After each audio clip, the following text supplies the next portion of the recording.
Welcome, everyone. We have a special guest tonight, bit of a blast from the past, so to speak. This is our Android Week with Alan Furstenberg in New York, Bruce Turner in Lynchburg, Virginia, Duke Carrico in Kingsport, Tennessee, Kadeus Kalut in Newport Beach, California, and from Menifee, California, Pam Azure. This is our Android Week. And we're excited to have our good friend, Mr. Nate Swanner, here tonight from Slash Gear. Nate, you're welcome. How are you, sir? I'm good. It's good to see you still stuttering, Dan. Says the 7-foot-tall guy to the little guy. So anyway, okay, so good to have you with us. So you put out an article that drew our attention. Would you like to tell us about it, and then Alan will tell you where you're wrong. I tell you. So Alan, what's the deal? Yeah, Alan does tell me I'm wrong. So here's the thing: when Nokia launched their Nokia X, that was their Android device that everybody was kind of waiting for. They launched it. It was a mid-range device, kind of geared towards emerging markets. When they launched it, the kind of cool part was that Android developers didn't have to rewrite their apps. It was just kind of like all you have to do. The way Nokia sold it was all you have to do is take your existing app, put it into our store, and you can distribute in more places. So for developers, it sounded like a boon. Like, okay, I've already written an app for Android. All I got to do is put it in this market and redistribute it. One developer noticed today that what was happening, he got this email, and what was happening was Nokia was basically telling him, hey, we've taken your app and put it in our store and created a profile for you. That caused quite a bit of confusion. What was going on was that Opera, the browser that you may or may not know of or use, also has a web store. In Opera's store, they have apps that encompass all different operating systems. So they have like BlackBerry, for both of you that still use BlackBerry, Windows Phone, all the different platforms. And the Opera web store basically took the browser and used that as kind of a operating system so you could run apps inside of the Opera browser. Opera also runs the Nokia store. So these guys that were distributing on Opera had, in the kind of small print language that you sign a distribution agreement with Opera, they were taking the app that was on the Opera store, which was an Android app, and putting it on the Nokia store. So it's a little bit sketchy because they didn't encourage them to load the app onto the Nokia store. They didn't encourage the developer, I should say, to load the app. They just kind of said, hey, this will work on Nokia. We've gone ahead and put it on the store for you. So it was kind of a sketchy thing like that. Now, I got to say, the one thing about this that confused me a little bit is Opera's a web browser, and they were running a device-specific app store for Android devices? Well, their app store uses Opera, and you can, inside of Opera, you can run all different apps. Interesting. Okay. I wasn't aware of that. Yeah, so it's almost like the way I think about it is like almost like a mobile version, a mobile-centric Chrome OS kind of. Well, wait a minute. Okay. So the author in question, though, was talking about a launcher that he wrote. Mm-hmm. So this is an Android launcher inside a web app. I'm lost. Well, You've stumped Furstenberg. I'm right. I'm not saying you're not, because I think you are. But I'm confused.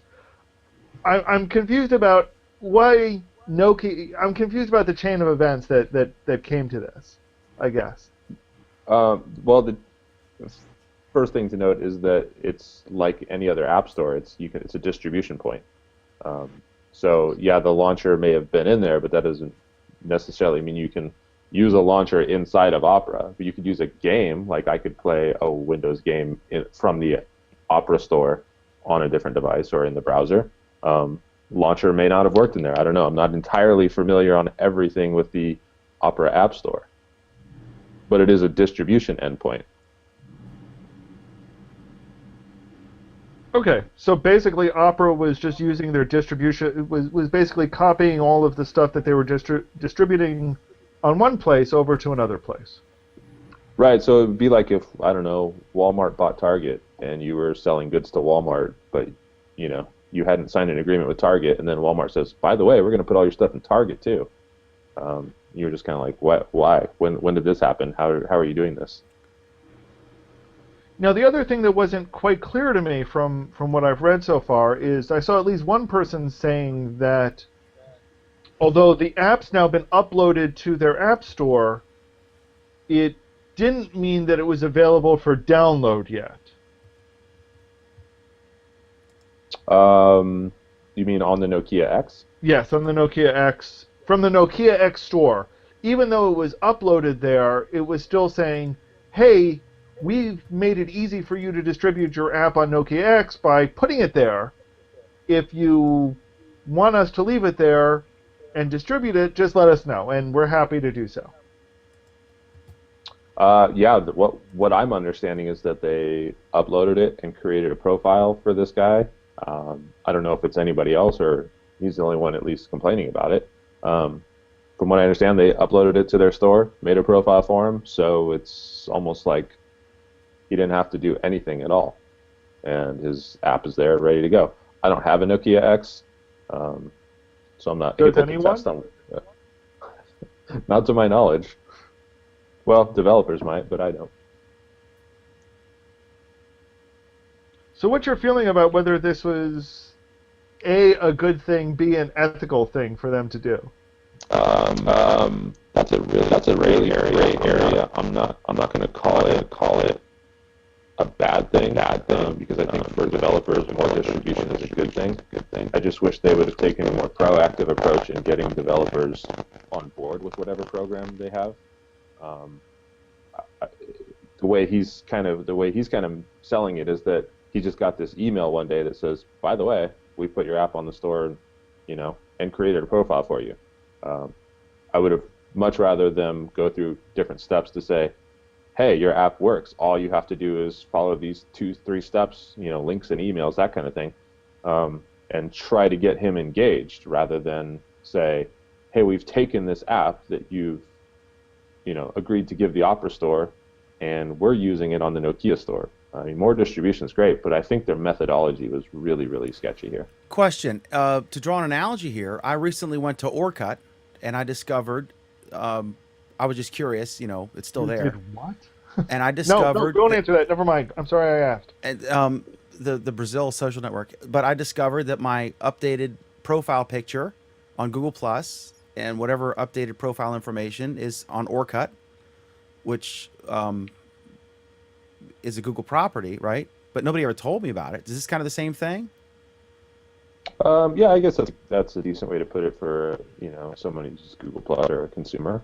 Yeah, I mean it's they didn't tell you about it, but is it necessarily a bad thing? No, not really. But it's a little weird that you didn't hear about it ahead of time.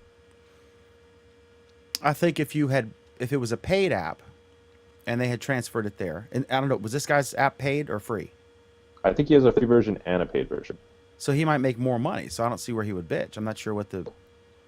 Well, that's the thing, is that more distribution is always a good thing. But it's kind of the methodology that is concerning, that they didn't really, try to proactively get people involved. They just, by the way, this works, so we're taking it. I can't believe Barnes & Noble has picked up Alan and Jason's new book without permission and is selling it. Yeah, it's like they're selling it, just mailing the, royalty checks. So, by the way. Well, but to use that book analogy though, in some cases it might be that maybe they took an earlier version of the book and they're selling the earlier version, and yeah, it's great that the author is now getting the royalty checks from it, but you may end up with a lot of unsatisfied customers because they're getting a version that may be buggy, they're getting a version that may be missing features. Right. Although Nokia is claiming that everything that works on, over here is going to work on our great phone, the reality is maybe it's not going to. It sounds like the book analogy was the right on... author's got no way of testing that. The book analogy was right on target then, Alan. Just kidding. Yes, it was. Hey, Sorry, I couldn't. we admit that our book has some No, bugs no. in it, It's a pre-release version, and you get all the other versions, and then the final one. But I'm just kidding. I'm picking on Alan. I never get to do that. Okay, so Cadeus, any thoughts? Have you guys been on a show together? Have you met? No. Me and Nate? No, not yet. Nate, meet Cadeus Kalut in Newport Beach, California. Nate is in Oregon, which has legalized everything except Tesla, I think. This is the worst state. You know why? Because now we're behind Arkansas in something. Nobody wants to be behind Arkansas in anything. Oh my God. You can't even pump your own gas in Oregon. Why would you want to? Hey, don't knock it, Dan. In New Jersey, you can't pump your own gas, and they've got some of the cheapest gas in the nation. Kevin Bryan asks, which is more surprising to see, Orkut or a chain wallet? And then he says Nate turned into a Dalek. There was a slight audio issue with Nate. Briefly, it's kind of sound. I don't know what it was. I don't know how to describe it. Like, is your microphone USB? No. No. Okay. Any other thoughts on this? And then I want to ask Nate a question: what he thinks about Apple buying Beats. I knew he was going to ask that. All right, you've always been kind of a hip hop type guy, Nate. What do you think about Apple buying? Because you're agnostic on that. I mean, you're a big Android guy, but you also are you use Windows and Mac laptops, so you're not anti-Apple. But what do you No, think I'm not about that? Does that make anti-Apple. sense? Does it make sense? Makes a lot of sense. iTunes Music, their radio offering, is terrible. It's not really all access streaming. If you took, and this is kind of what I said when the reports were starting to come out, if you took what you get with Beats Music, as cool as Beats Music is, with everything Beats Music has going for it, and you suddenly open that up to the iTunes library, I just think you have an incredible boost in users. Besides, Beats is available across platform, so you're telling iOS users, hey, we're giving you a really cool streaming thing like All Access is, with access to our library, which is better than just about anybody's. But then you also get the Android user. So even if it's a monthly subscription, you're getting cross-platform with the best library available. There's no lose in that for us as consumers. There's no losing in that situation. Are they still encoding at 128? I don't know. Okay. Cool. Any other thoughts or questions for Nate about his /gear story? All right, Nate. I know I think you got a chick waiting in the other room or a party to go to or something, but we do appreciate you stopping by and keep us posted on any cool stuff you do. Will do. See you guys later. Bye. All right. The incomparable Nate Swanner. All right. Kevin Bryan says he just tried to log into Orkut. It keeps taking me to a pre-sign-up screen.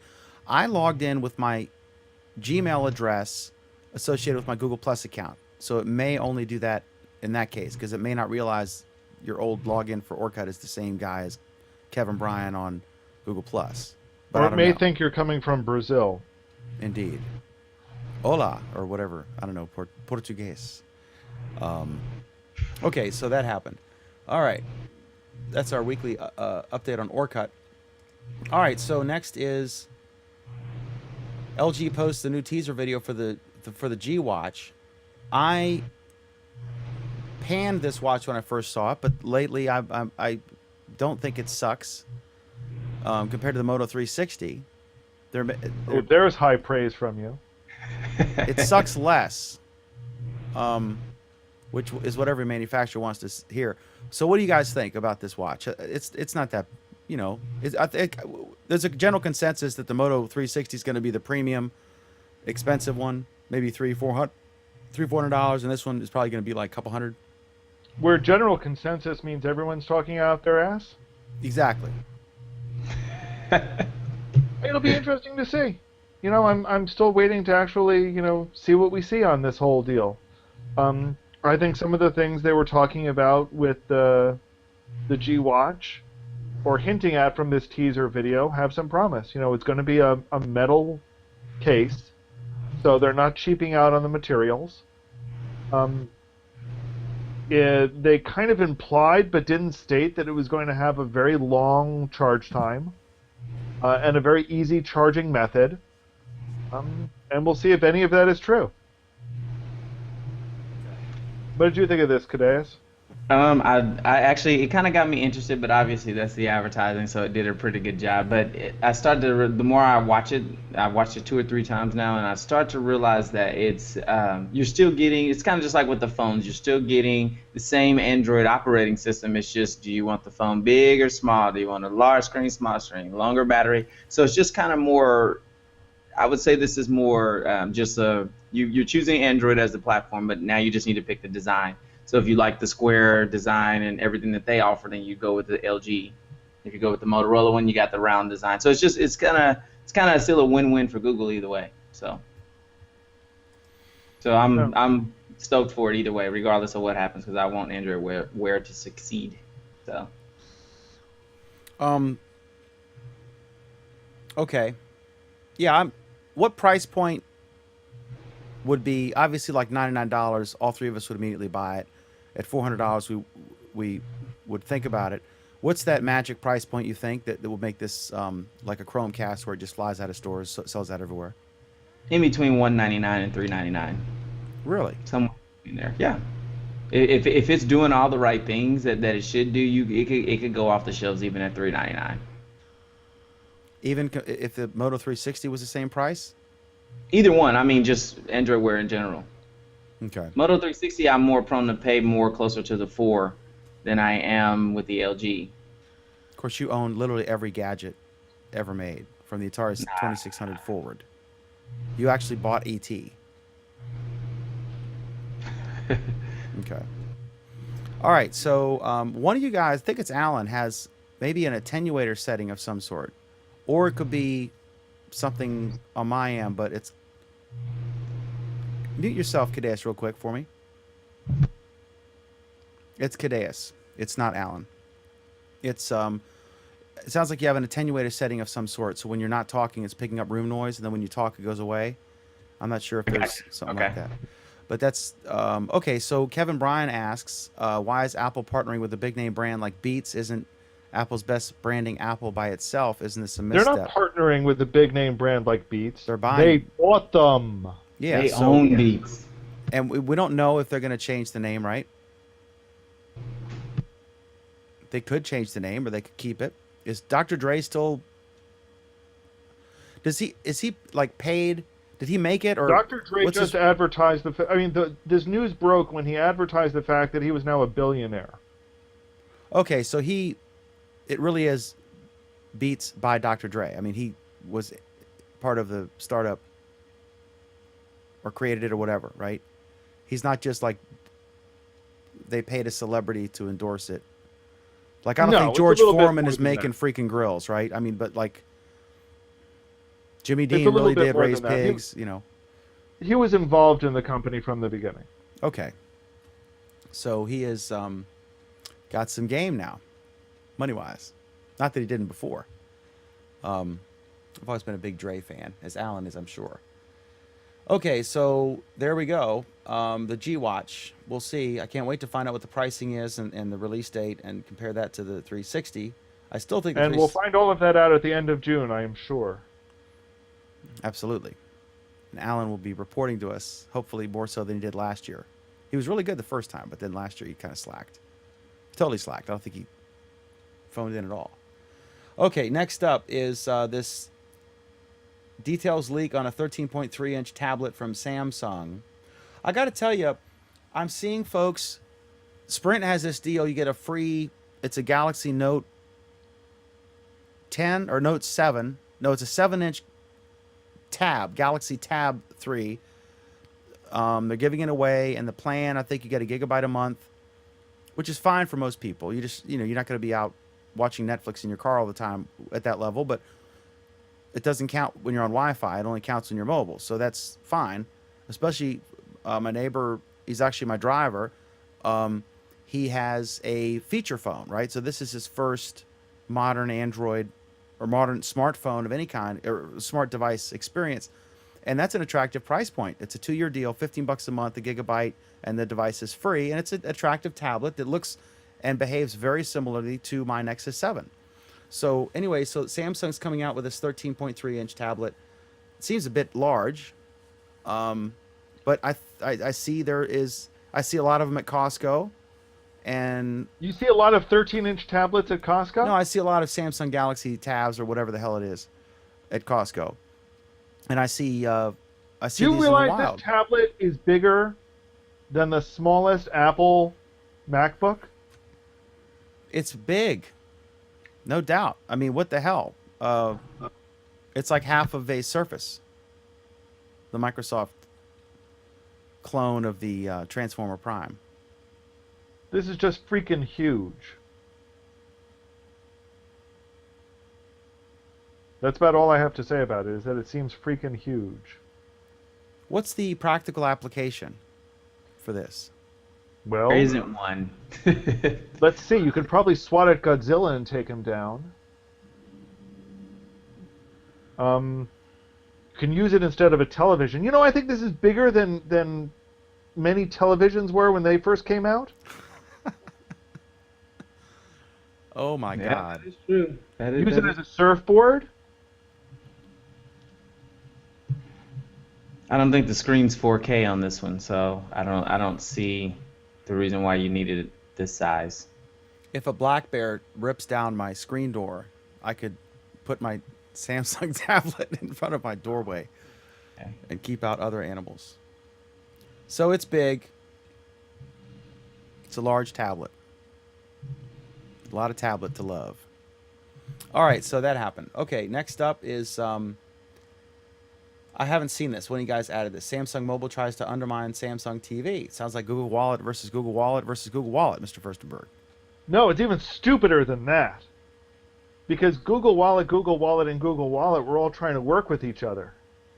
This one is just, it baffles me in some ways.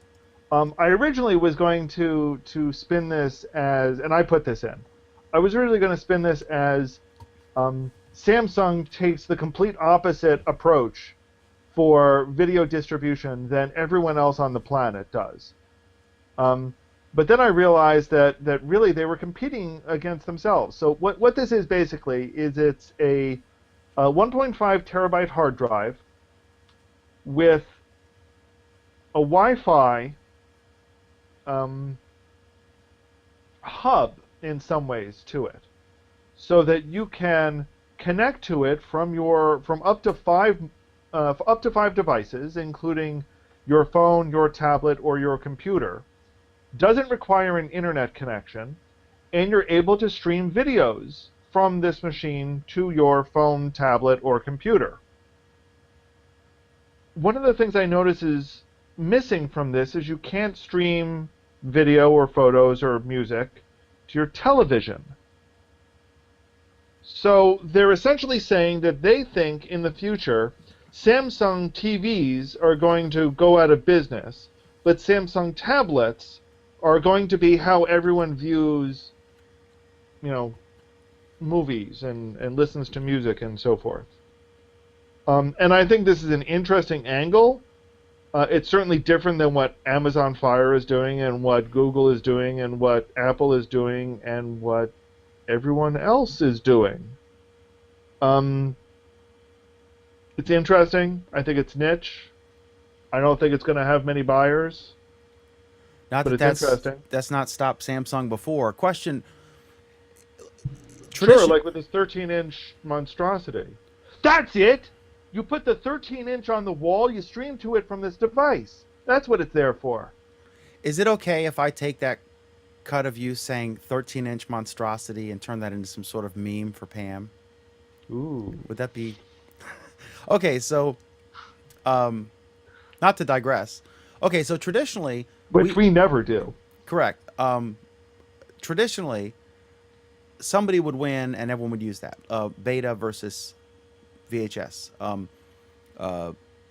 The Blu-ray versus the other thing. But with streaming devices, because basically it's all going into an HDMI port or a Wi-Fi receiver, There's a lot of competition, more so than we've seen in previous broadcast devices. So, or not broadcast, but like television things. On the one hand, you're better off because there's lots of competition. On the other hand, you got to subscribe to multiple things because if you want House of Cards, you got to get Netflix. If you want this, you know, watch the Stephen here's the King movie, beauty- you got to get Amazon Prime, and so they're all competing. So it's good and bad, right? But the thing is, Dan, is that they're still holding on to this storing your media local is the problem. Whether it's making their phones have a memory card slot or building this little portable 1.5 terabyte hard drive that you carry around that you Wi-Fi connect to, like they're still holding on. They're not even looking at Amazon or any of these other services, basically. Right, and you know, the issue to this is that if you want House of Cards, you're still going to need to subscribe to Netflix because this doesn't give you Netflix. It doesn't give you any specific content. You've got to load your own content onto it. So, you know, this is, again, ripping your DVDs and your Blu-ray onto this device somehow. Buying them from iTunes or Google Play Music or Store or whatever. Well, So no, you're because those are all essentially streaming services. Same thing with Roku and with Chromecast. iTunes- You know, you still have to and the- get content from either a free provider like YouTube or a free, you know, now they charge, but or a subscription service. I still think it's good. It's kind of like the old days when there were a million car companies, Old and now days. there's like 4. You know, Yeah, but that's the thing. You're saying the old days. That they're still holding on to these old standpoints, basically. They're holding on to this where we need the physical media, and we technically don't anymore. Whether you can use Google Play Music to download the song and do it normal, or you can get all access and subscribe. You can use iTunes to download a movie or a TV show or whatever, or you can use iTunes Radio and stream your music. So, like, it's still this device is useless and it should just fall off the market, just like the memory card slots. Like, who buys one? No, Kadesh, let's be generous here. It's not useless. It is useless. Like, what if it came bundled with Samsung's new 38-inch tablet? Then it, you know, 2-for-1 deal. No, that's a monstrosity, all right. 38-inch tablet. We used to call those televisions. You could if it takes more than one person to carry your tablet, it's time. It's too big. Now there's one for Pam. There is such a thing as too much bacon in this So, case. so why do you say this is not useless? It's not. There are some small applications where it would benefit to having a massive number of local media files. But it's a very, very small number of applications. Is it $179 worth? Okay, is it $179 worth? Do you think? It wouldn't surprise me if people who use this, who could use this, are currently paying several $1,000s for an equivalent thing. So yes, it's $179 worth, but it's not worth $179 for 90% of the people, 95% of the people that are watching movies these days. Or that, and you know, again, it can display photos too. So yes, if you're doing a streaming slideshow, this may be a useful application. But that is smaller than a movie or anything else. That could still be pulled down from some cloud service. Not if you don't have an internet connection. Well, that usually doesn't happen. So It happens more frequently than you think. And again, I'm not talking the general case.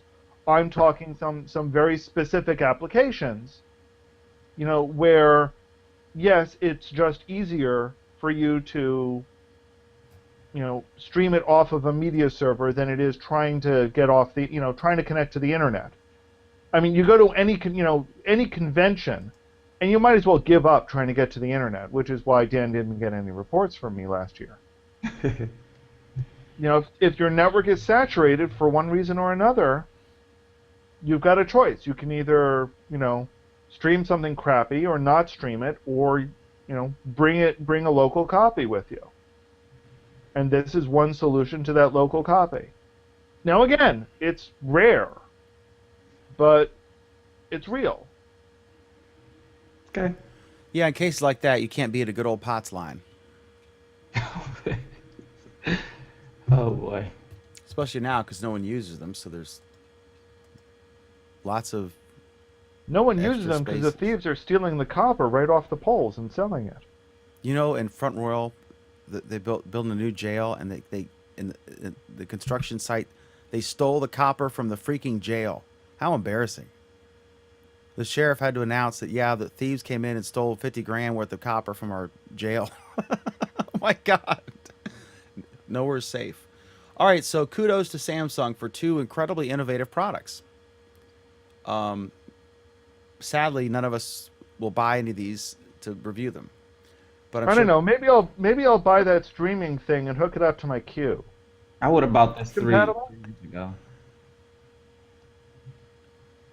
That queue is going to be a collector's item one day. Do not sell It's that funny, thing. I really wanted the Q. I really did. And then I heard they stopped supporting it and then updated it to nothing or something. It sucked. But I really wanted the Q actually. None have ever been sold, correct? No. Correct. None have ever been sold.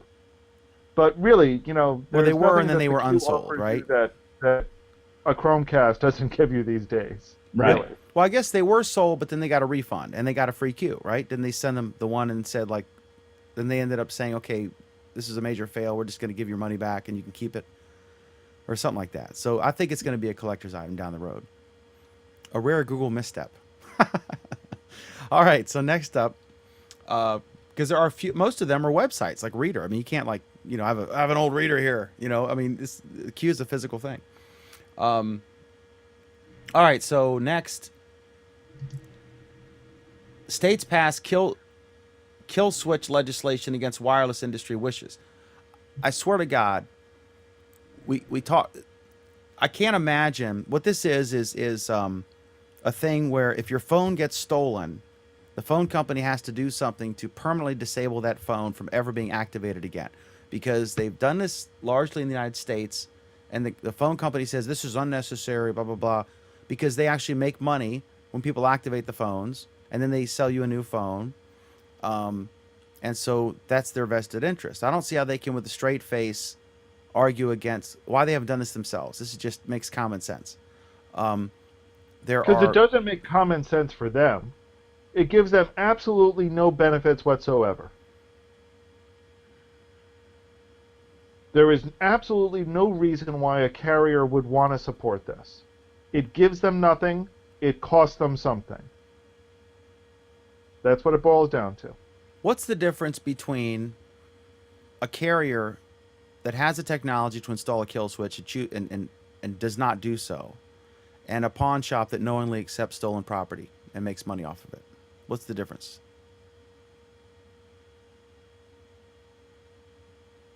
Logistically, there are differences, but the actual meaning is the motive and the incentive is the same. So what do you think? You think they should be shutting them down, Dan? Absolutely, because they go overseas where they don't have kill switch legislation, and most of these are stolen, and there's a whole circuit. It's just like this guy Martin's told me that there's a whole thing. Martin's is a local grocery store. These little razor blades that are like $2 a piece if you buy 25 of them at Costco. If you buy them at Martin's, are like $3 or $4 a piece. These like Mach 3 that I use, and it's a way to steal something small, and you can get like $100 in your hand of stuff. And there's a whole circuit out there where they're sold by jobbers to like rural convenience stores or flea markets or whatever, and they've got everything lined up, the whole network. There's this whole thing about stolen razor blades, apparently. It's a big, hot thing, and I had no idea. So that's the guy said was big. Now you're seeing them locked up in cabinets, like the Vicodin and the condoms or whatever, all the stuff that people steal or whatever. So here we go. I can't see with a straight face how they could defend not implementing a simple thing where this can't be used. Well, my only argument to that is like if you went and you bought some type of, let's say, an iPhone off Craigslist or something like that, and then you go and set it up, you willingly paid your money, and the next thing you know, it's shut down a day or two later because the person realized who it got stolen from realized that it was stolen. The actual thief still gets away. I don't see how this solves the problem when you do the kill Well, switch. it solves the problem because eventually, if all of the carriers did this and followed through on it, then nobody would try stealing an iPhone to resell it. They just steal the iPhone for parts. So it still doesn't curb the stealing. It just It changes. curbs it a little because there isn't as much demand for parts as there is for, cheap iPhones. Yeah, nobody's gonna once word gets out, and it will, right? Because we're in any place that they're buying iPhones, they're internet aware and they have internet access, or they would be buying feature phones. So the word would get out. Don't buy a shady phone from some street merchant who's like looking over his shoulder for the cops because it's a brick, and so the market Well, would dry up. But here's the counter argument to that, Dan. It also means that phone resales on eBay for unlocked phones also fall through the floor. Because now you're essentially you're essentially saying that you can't trust any phone that's being resold. Therefore, actually, once again, that this actually makes the point more for why carriers would want it. Because it essentially says, there's no such thing as a used phone market anymore. It would completely kill the used phone market, which is, only benefits the carriers. Because the carriers would sell officially certified refurbished units that come with a guarantee that it'll work, and so they With would emphasis actually on sell. they would make more money Right. because they'd be Except the for the only fact that they people probably who could. lose money on the cell phones themselves. Yeah. Remember, they make more money off the I don't think service. they'd lose money. They would get. I mean, they'd sell them for $100 instead of $200 or $300, but they'd be paying like $50 for them instead of paying $600 for them. Yeah, and at the same time, though, the carrier is making money off the service. So if they can get more people to come in, stolen phone or not, and sign up for service, that's better than having somebody come in, sign up for service, and then 2 days later their phone's kill switched because it was a stolen phone that the person just realized, and then that person ends up saying, "Okay, well, I just don't want to have any service," and they shut it down.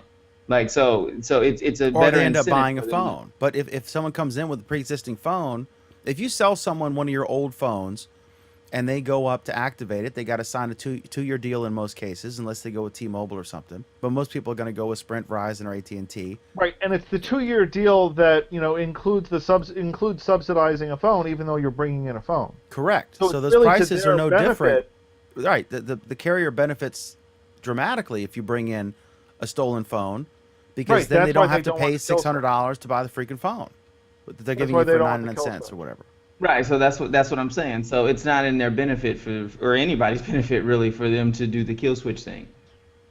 Unfortunately, it's sad for the person who got their phone stolen, but for on the other side of the fence, for this totally innocent person that just bought a phone off eBay or Craigslist or whatever, they get shut down because of the kill switch, and then they either got to cough up yet another amount of money to get a working phone, or they just say, "Forget it, I cancel service."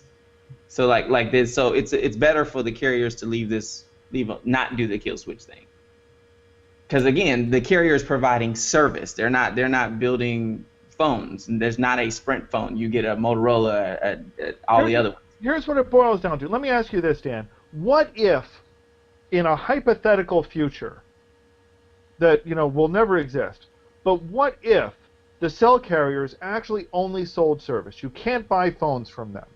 You buy your phone from one place. You get your service from Verizon or AT&T or whoever. Okay? They don't care what phone it is that you're bringing to them. Why are they responsible for policing whether it's a legal phone or not? Why is a pawn shop responsible for filling out paperwork? Because they're reselling it. The bottom, but Carrier's not selling okay, yeah, anything. but the point to make Carrier's here selling is that the pawn shop is known to be a typical way that someone would get rid of stolen property. That's how they would transfer stolen property into cash. And Okay, the same so really thing this is, now you really know, is so to use your equivalent, it would mean that Craigslist and eBay should be responsible for making sure they're not selling stolen goods. Exactly. if they the Because the carrier's difference is selling knowingly. service. The difference is knowingly. If Kadea says, "Dan, will you help me list some stuff, or will you sell this?" If I own a newspaper, and I've had friends. Will you please list some person who can't afford to buy an ad is a personal friend, so I'll put an ad in there for their pickup truck for sale. What if it turns out that truck was stolen? Okay, now if I knowingly advertised a stolen pickup truck for sale, then I would have malice, or culpability. But if I just did a favor for a friend without knowing, then my hands are clean, right? I just, had no And the reason. carriers don't know. The Why bottom would they- line is it reasonable to assume that the stuff's stolen? Well, in okay, this case, yeah. they absolutely could know, and they're choosing to put blinders on. How could they could know, Dan? Because you have a certain the serial number of the device. There's a Dan, permanent if ID on the right now I device. gave you my phone, Dan. If I gave you my phone, Dan, and you walked into the store, that phone is registered to me. So that automatically they just assume Dan McDermott stole my phone. Like they can't do that. That puts No, the- yes. No, they kill- absolutely. the- I mean, the there's kill a switch- permanent serial number. What I don't know what you call it. It's not the SIM number, but there's numbers attached to the phone that are permanent. And if you report it stolen, and you call your insurance company, and then you pay your deductible, like in my case, it would be $200 for my Note 2, and then they give me a new phone. The phone company absolutely has the ability to know that phone has been stolen, and for them to turn a blind eye and not have a policy where it's not activatable again, just for their personal benefit, is wrong because they're knowingly allowing theft to continue. B, they are encouraging future theft to continue by allowing this market to thrive. That's Dan, my there point. is a period of time. There's a period of time where you may gain possession of the phone and you may get the phone activated before I realize that it's not lost in my house. So then after you have active service and you're saying that the carrier should shut you off because I Absolutely. reported myself Okay, my what phone if you- stolen 2 days later? Okay. That's not Then going to be fair to you. Well, if you go and you buy from eBay a blue diamond, and then after you buy it and you give your money away, and then you find out the Hope diamond has been stolen from the Smithsonian, should you be able to keep it, or should the original owner be able to retrieve their stolen property? I mean, are you saying that we should allow people to possess stolen property? I'm saying that would be a I'm dramatic saying having change. making the carrier be responsible for this is not the right way to go, is what I'm saying. Now I don't have a solution, but I don't think. Okay, so That is the only potential solution that could actually be a solution. There is no other solution because they're the only So, they and the insurance companies are the only ones who know. No. There are other potential solutions. It can very well be that if a device that's been stolen is detected, is in some way detected, let's say by the NSA, hypothetically speaking. Okay, the NSA could notify local law enforcement. A subpoena can be issued against the phone company to get records of who currently has registered service against this serial number. With said subpoena in hand, a SWAT team goes breaking down your door, throwing you on the floor, putting you in cuffs because you're in possession of a stolen item. Doesn't involve the carrier, it involves your arrest still. Is that better or worse than the carrier shutting you down? I said I don't have a solution. I don't have a solution, but I don't think that the carrier shutting it, because you're putting the carrier at jeopardy in that point, and they have nothing to do with that if they had no idea about the phone being stolen.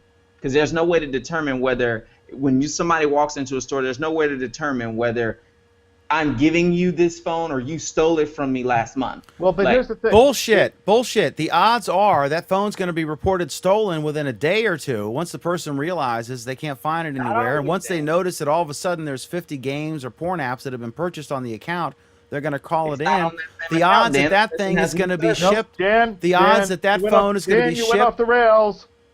The odds that that phone is going to be shipped over to Baghdad and be sold before you report it stolen are slim to none.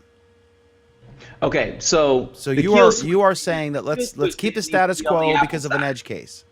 The kill switch needs to be on Apple's side in this scenario. Then Apple should be the one. I'm saying the carrier is, because that's what the story is about. I'm saying the carrier should not be held accountable for the stolen phone because it's not their product. They didn't sell it. I'm saying that Whoa. So why should Apple be held responsible?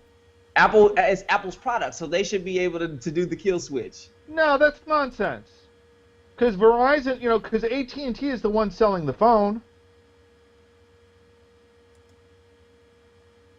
If AT&T is selling the phone, then why isn't AT&T responsible for killing it? That's like saying Walmart. Walmart is selling the TV. Should they be held accountable? No, it doesn't. It's not their product. It's just If one that. Walmart sells, well, okay, no, that's a good one. You know what I'm Look, saying? Yeah. look, stolen property is stolen property. Okay, it's stolen property. It doesn't matter if it's a phone or if it's a watch, or if it's No, a car. Cadeus, here's the problem with your statement that Apple should be the one responsible, or let's use Samsung because that's a better case. Okay. That's a more difficult case to figure out. Because Samsung doesn't get notified when one of their phones gets activated, and Google doesn't necessarily get notified when one of their phones gets activated. But the carrier does get notified when a phone is activated because you got to activate it with the carrier. But it's not the carrier's product. But it is the carrier's product. The carrier is only providing service. Yeah. They're not providing.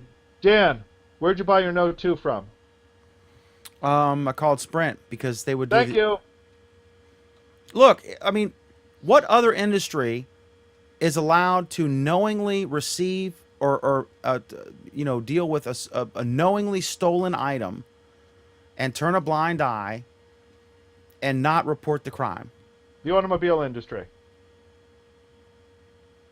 In what situation could an automobile industry mainstay knowingly?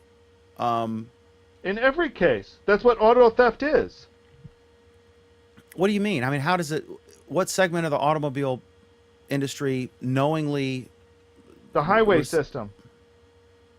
Elaborate, Alan. You're not making any sense. No, I'm making every bit of sense. You're not drawing the conclusion correctly, and we've been on this subject for 15 minutes now, which is stupid. If I steal a car, okay, who enforces the fact that the car may or may not have been stolen? Is it the person who sells the car, Cadeus? No. The original manufacturer or seller of the car? No. Actually, there's an interesting case for you. Is Tesla responsible for Actually, there's a great set of cases. If GM, which runs OnStar, which can know where your car is at any given time, if a car is stolen, can GM deactivate the car? The answer is yes, they can. GM can deactivate can kill the ignition switch on any of their cars remotely. So in this, reported stolen. This is a perfect analogy. Yep. So in this analogy, if the car is stolen, is it Verizon's responsibility to deactivate that car or GM? Because in this scenario, Verizon is the service provider that's giving GM the ability to deactivate that car. So Cadeus, here's the question. If I steal a car, is GM the only one responsible? No. Or no? Who else is?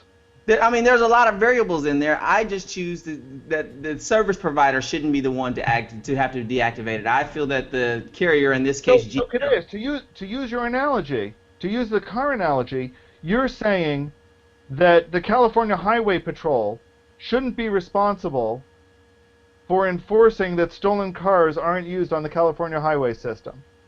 They were all able to be deactivated with the kill switch via GM. Then it's not California Highway State Patrol, whatever, the job to have to do that. They don't have to go in because the car can shut down and they can catch the criminal. It's not for them to. You understand what I'm saying? It's not for them to. I get what you're saying. The problem is, under Samsung's case, Samsung doesn't have that ability. Who does have that ability? But the kill switch still wouldn't come from. That's the thing. The kill switch would it wouldn't disable. It would disable the service. It wouldn't be able to disable the device to 100%. It would disable the service, and that's enough.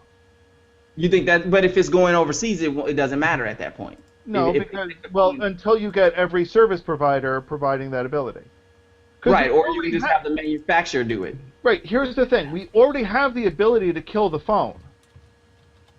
We already have the ability to prevent iOS. I mean, iOS prevents that now.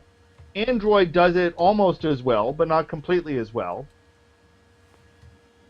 We've got those abilities now. This is just trying to extend it to prevent those devices from ever getting service in any fashion. And I think we beat this topic to death. Yeah. Next topic, Dan. Next up on our exciting program are some comments from Kevin Bryan here and others. Kevin says, question for everyone, isn't there an Android device manager? Shouldn't you be responsible yourself? Well, Here's the okay. problem What if with your Android home is device burglarized and your stuff is stolen and they say, well, you should have gotten ADT, and so we're not going to investigate your theft because you were irresponsible. I don't think that's, I mean, I agree Difference with is you should do ADT is that. already installed in this scenario, Dan. Android Device Manager is on every device at this point. iPhone Lost Mode is on every device at this point.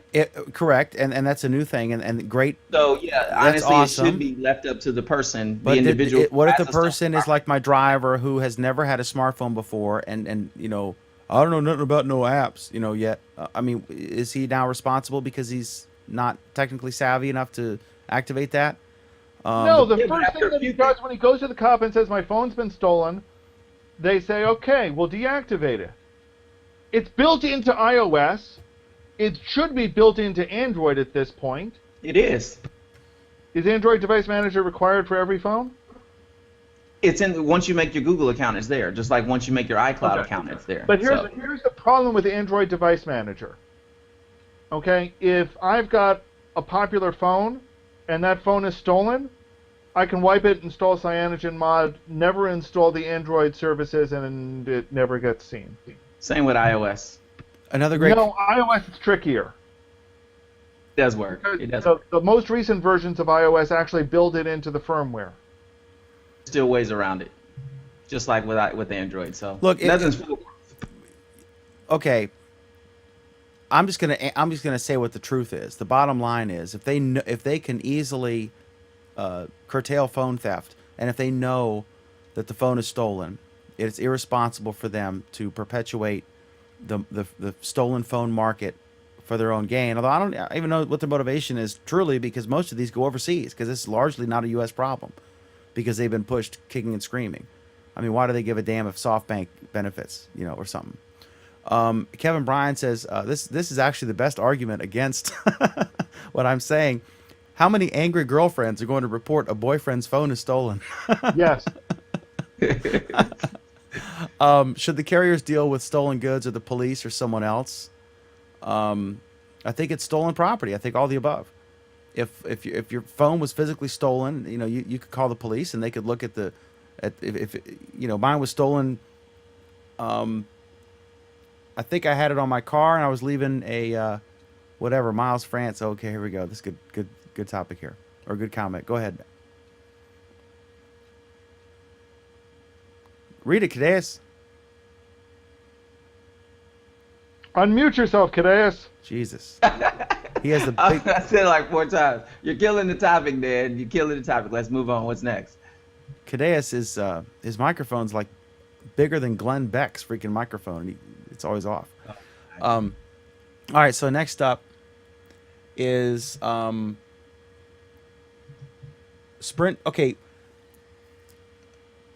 I'm going to put this in quotes here. Sprint.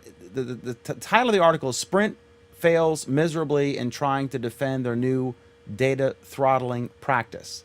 So they famously say that they're the only carrier, unlimited for life, guaranteed. As long as you'll never have limits on data. Asterisk.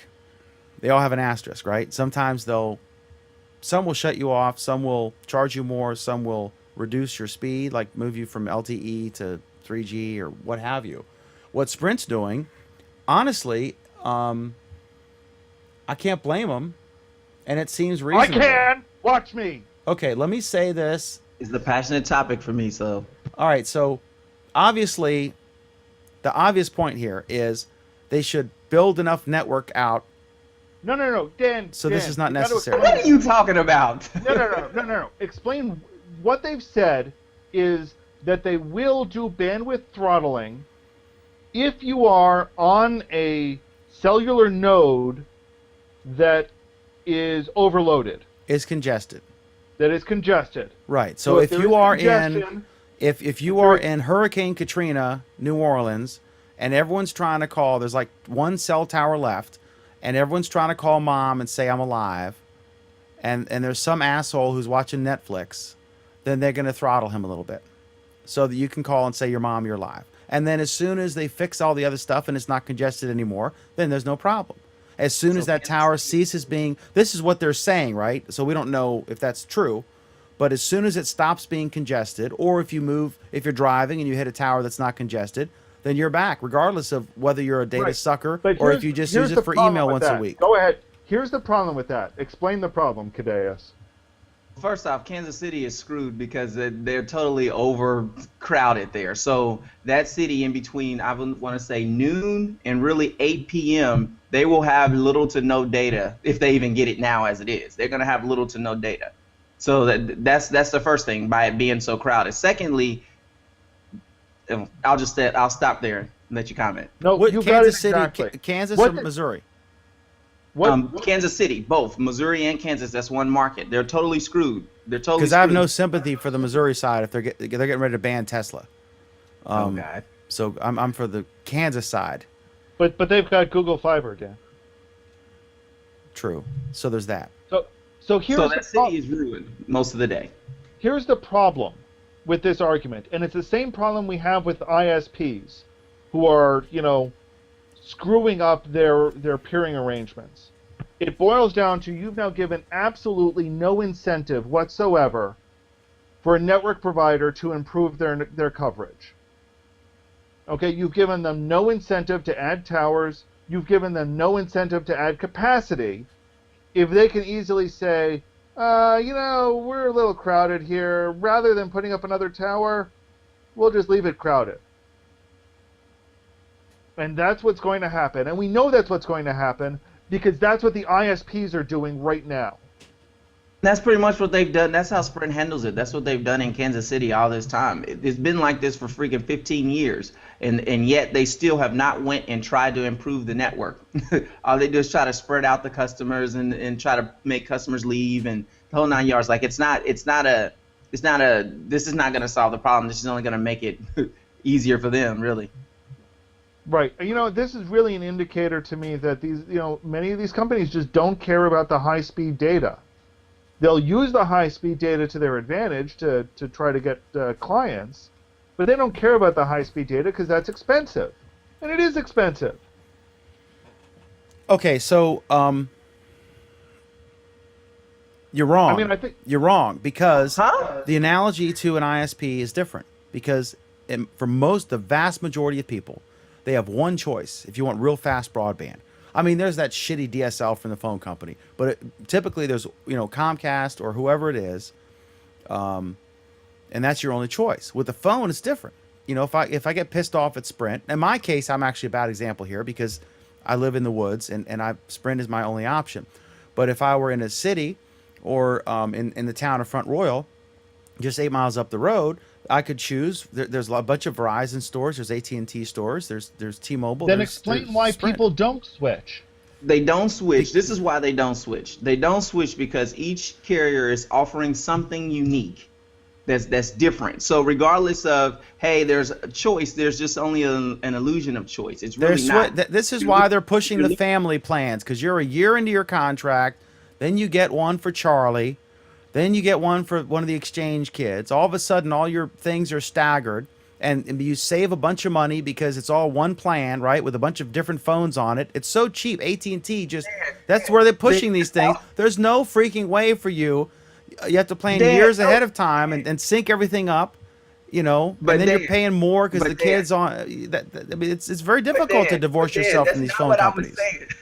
That's not what I was saying, Dan. The 2-year agreements is over. People have stopped doing that. All the carriers have slowly stopped doing that a long time ago. I'm in a What 2-year saying agreement. is What are you that talking about? They offer. Well, that's because you're still in it. If you go in, you won't be in it anymore. But the thing is that each one of these carriers are offering something different. If you're looking for voice and you want to be able to climb to the mountaintops and the valley low, the only people that can provide that to you is Verizon. So it doesn't matter. It doesn't matter that you have that there are other choices out there. None of Did those you other just choices slip into are a going to work thing at the there? mountaintops and valley lows. What'd you say? Did you just slip into a sermon thing there? Oh my God. Just then? And then that's the same thing. If you're looking for the best at internet speed, you're stuck with AT&T. Regardless of who you go with, they're going to have the best at internet speed in comparison to everybody else. And now they're the cheapest too. On top of that, so like there's reasons why you're still back to the no choice. There's not really And the a guy, choice. the Sprint guy, has said, I saw, it's a wonderful interview. I posted it. I don't know his name. I know it's a Korean dude, obviously, I guess, or Japanese. I don't know. SoftBank. What is that? You're muted. Chinese. What is it? SoftBank CEO is Chinese. Oh, Chinese guy. Okay. So he did an interview, and he's head of Sprint, right? I mean, I think Dan Hesse is still the CEO of Sprint, but they're owned by SoftBank, and the guy came over here, the Chinese dude, and he's funny and witty and smart, and he said, look, he's like, oh, I know our service sucks. I come here, and I got the same phone I had in Tokyo or Beijing, and it's fast, and I come here and it's slow on our Sprint network. You know, he's the head of Sprint, right? And he admits it sucks. He's like, it sucks. Our service sucks. That's why he wants to buy T-Mobile or whatever. And then he's also working on this Wi-Fi thing that's going to do. They think they can wirelessly deliver 400 megabits per second. You know, 1/4 of gigabit wirelessly to your house, up and down. And so he's all excited about that.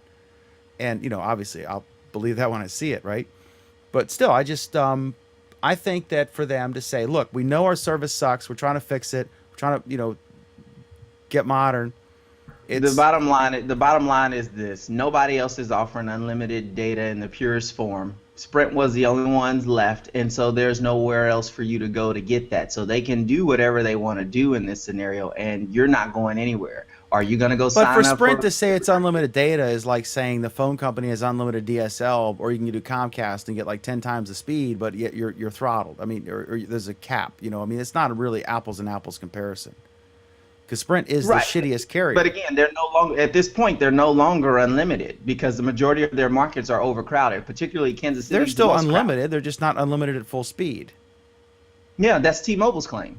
T-Mobile says the same thing. Well, but T-Mobile is upfront about that. Yeah, And they're just T-Mobile's a whole straightforward. lot cheaper than Sprint. Sprint's a full fare, although they're less. I think they're less expensive Well, than. Sprint and T-Mobile used to be the cheapest carrier, and then AT&T made some changes, and so now they're the cheapest carrier. So, so yeah, I mean, this is them slowly but surely moving on into being just like everybody else. So Okay. it is what it is.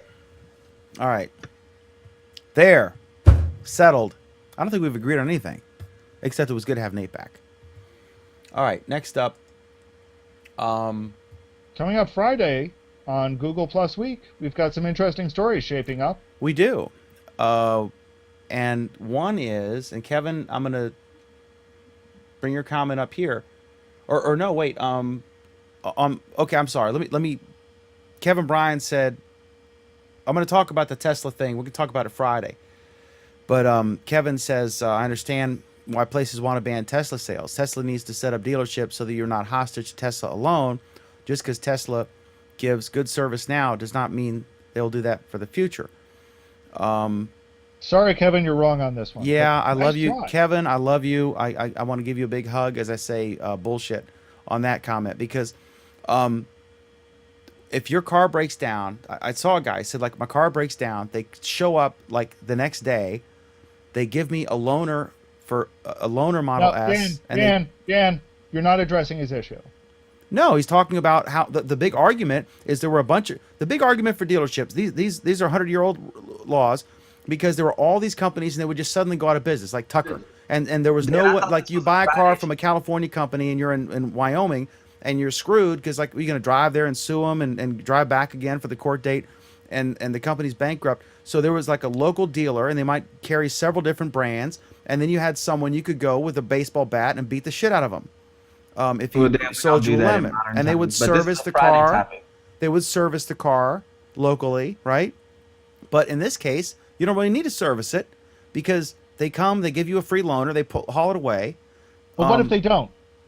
I mean, what if His- what if his what if point is Google that's what the if big- Google shuts that's the down right- Reader and I've invested a bunch of time in Reader? Oh wait, Yeah, Reader was free. This is you're paying a small fortune for.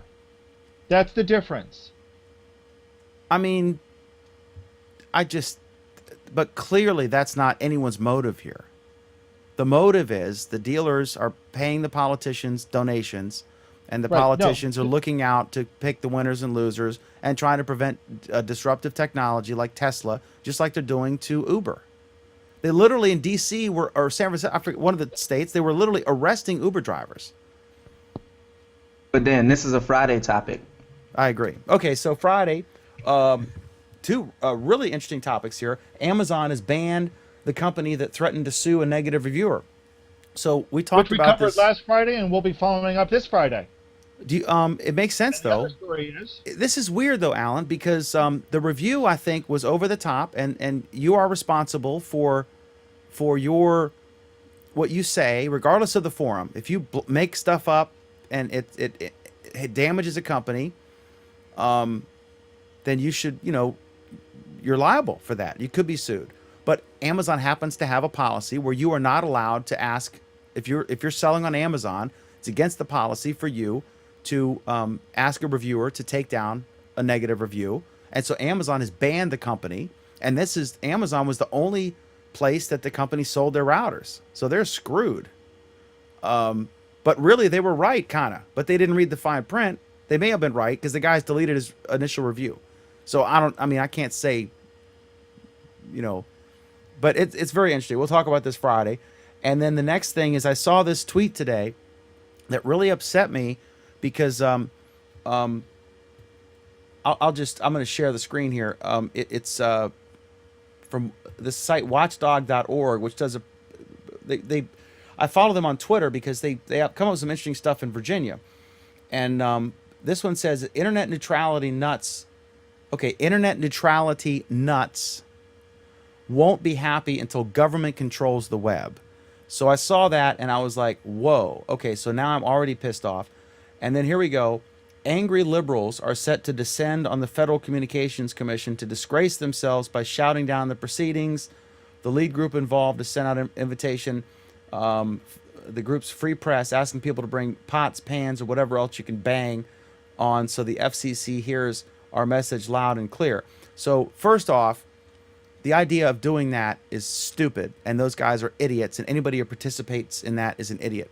To go into a hearing and bang your pots, I mean, what the hell? This is ridiculous. So that's stupid, and they're morons. That said, you have a right to be stupid. First Amendment right. But the idea that, my question is, when did net neutrality become a partisan issue? And we'll be answering that on Democrats versus the Republicans. I don't understand that because it seems like a common sense issue. And one example, and then I'll shut up on this, Alan. Craig Shipp, who is a right-wing, less government guy, almost to the point of anarchist, definitely no liberal, is strong on this issue because he correctly views this as basically it should be a public utility or viewed in that context. You cannot not have internet. If you're in most businesses or trying to sell a house or build a house, you've got to have fast, reliable internet. And the idea that this is something like, dessert or a burger joint, it's not. It's like electricity or natural gas or water for business and for just someone. We'll be talking about this on Friday. All right, so there we have it. I'm getting literally a giant hook is right there, and Alan Kaderis is going to pull me. Okay, so thank you very much. We appreciate it. We have two programs. This program is called Our Android Week. It's every Monday night at 9 Eastern, 6 p.m. Pacific. It's, I think, Wednesday at 2 p.m. in Guam and Australia, but 9 Eastern, 6 Pacific U.S. time. Also, we do another program called Google Plus Week, where we talk about Google Plus and tech news and other rants and raves, And whatever. just about anything that comes to mind to Dan's mind. Depending on how much sugar I've had that day. Go ahead, Kadesh. We'll take it up on Friday, Dan. Indeed. So we want to thank you all for watching. We do appreciate it very much. And Alan Furstenberg and Jason Salas have a new book out. It's called Designing and Developing for Glass. Is that correct? Designing and developing for Google Glass. Okay, check it out. You can find it at O'Reilly.com. Spell it for me. Shop.O'Reilly.com. Shop.O'Reilly.com. and it's excellent. I'm not a modern developer. I was a developer, but I'm reading the book and I'm enjoying it and I'm learning a lot of stuff. It's just like the Malcolm X movie, in that you think it's going to be a boring documentary and it's actually really interesting and funny and witty. It's not just like the Malcolm X movie, but it's just like that. All right. So anyway, thank you so much. We appreciate it. Until next time, have a most asbestos, awesomest Google Plus week.